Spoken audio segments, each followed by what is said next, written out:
Intraday trading, इसमें shares को same day में बाय करते हैं और सेम डे में सेल करते हैं, इसे ही इंट्राडे ट्रेडिंग कहा जाता है। मार्केट ओपन होता है 9:15 पे और 3:30 पे मार्केट क्लोज हो जाता है इंट्राडे ट्रेडिंग का। अगर नहीं भी हम क्लोज करते हैं तो हमारा जो ब्रोकर होता है वो ऑटो शेयर्स को बेच देते हैं। हम बात कर रहे हैं कि 9:15 पे ही हमें पता चल जाता है कौन सा शेयर्स का प्राइस ऐसे ऊपर जाने वाला है, कौन सा शेयर्स का प्राइस ऐसे डाउन जाने वाला है। पोजीशन हम इसी समय ले लेते हैं, जब हम बाय करते हैं शेयर्स को उसको पोजीशन बोलते हैं, एक्वायर ऑफ बोलते हैं जब हम सेल कर देते हैं अपने शेयर को। प्रॉफिट कैसे होगा इंट्राडे ट्रेडिंग में, एग्जांपल के तौर पे अगर हम देखते हैं टाटा मोटर का शेयर्स अगर हम खरीदते हैं, सपोज दैट अगर उसका टाटा मोटर का शेयर 100 रुपया पर शेयर है, हमें लगता है, हमारा प्रेडिक्शन होता है क्या शेयर का प्राइस जैसे 10 रुपया 15 रुपया ऊपर जाने वाला है, सपोज दैट 10 रुपया ऊपर जाने वाला है तो हम 100 रुपया पे शेयर्स खरीद लेते हैं टाटा मोटर का। अगर वो 10 रुपया ऊपर चला गया फिर हम शेयर्स को बेच देते हैं, तो हमें इस तरह से 10 रुपया का प्रॉफिट हो गया पर शेयर। अगर हम 1000 शेयर खरीदते हैं तो 10,000 का प्रॉफिट हो गया। दोस्तों यहाँ पे हम बात कर रहे हैं अगर प्राइस जैसे डाउन चले जाएगा तो क्या करेंगे। उस सिचुएशन में अगर हम बाय करेंगे शेयर तो हमें तो लॉस होना तय है, इसीलिए हम उस सिचुएशन में करेंगे क्या, 100 रुपया है प्राइस तो हम उस सिचुएशन 100 रुपया पे हम पहले शेयर्स को बेच देंगे। और जब है जब डाउन चला जाएगा प्राइस 90 रुपया चला जाएगा तो फिर हम 90 रुपये पे शेयर को खरीद लेंगे। क्वांटिटी सेम होना चाहिए दोनों सिचुएशन में। अगर हम 90 रुपया पे फिर खरीद लेते हैं तो हमारे दोनों के बीच के गैप का डिफरेंस हो जाता है 10 रुपया, मतलब हम 90 रुपये पे खरीदा 100 रुपया पे बेच दिए तो 10 रुपया होता है। 10 रुपया मतलब यहाँ 1000 शेयर खरीदते हैं तो 10,000 रुपया का हमें प्रॉफिट हो जाता है।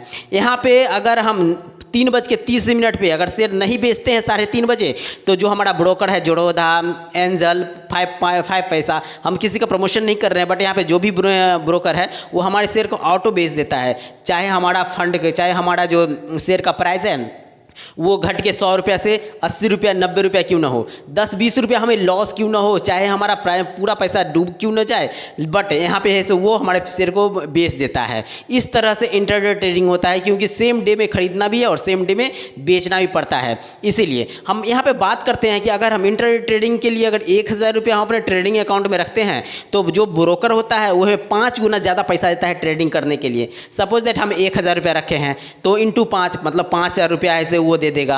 अगर हमारे पास में 10,000 है तो वो हमें 50,000 रुपया देगा, हमारे पास में 1 लाख है तो हमें 5 लाख रुपया ट्रेडिंग करने के लिए देगा।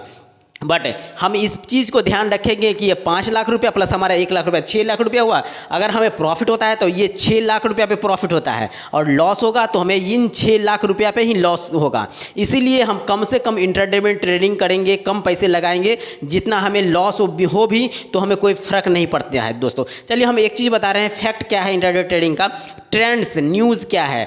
वो न्यूज़ जो आता है डेली न्यूज़ अगर आ गया उस सेक्टर के लिए, उस शेयर्स के लिए, तो शेयर्स का प्राइस ऐसे घटेगा या बढ़ेगा। अच्छे न्यूज़ है तो बढ़ेगा, अगर खराब न्यूज़ है तो प्राइस ऐसे घट जाएगा।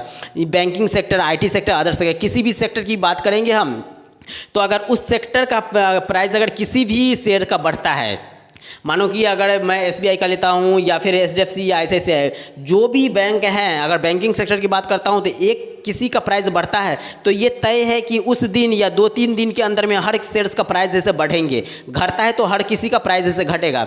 दोस्तों इस तरह से ऐसे फाइनेंशियल इन्फॉर्मेशन अगर आपको चाहिए तो मेरे चैनल को लाइक शेयर सब्सक्राइब करें और बेल आइकन जरूर दबाएं ताकि मेरा सारा नोटिफिकेशन आपको मिलता रहे। Thank you.